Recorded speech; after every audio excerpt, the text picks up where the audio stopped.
Hi, welcome to Richard Cabile YouTube channel, and for today's tutorial, I will be teaching you on how to add filters in Do Not Disturb on iPhone X. But first, kindly subscribe to this channel and don't forget to hit the subscribe button and the bell to notify you for the new updates.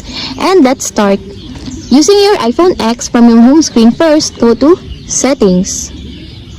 Then in the settings, scroll down and click the Focus. Then in the Focus, choose the Do Not Disturb. Then in the Do Not Disturb, scroll down and go to Focus Filter section. Then click the Add Filter. Then in the Add Filters, you can choose the application that you want to add on your filters. For example, the messages. Then all you have to do is turn on the switch button to enable. And after that, click Add on the upper corner of the screen. And your filters is on the list. And that's it. We have successfully add filters in Do Not Disturb on iPhone X.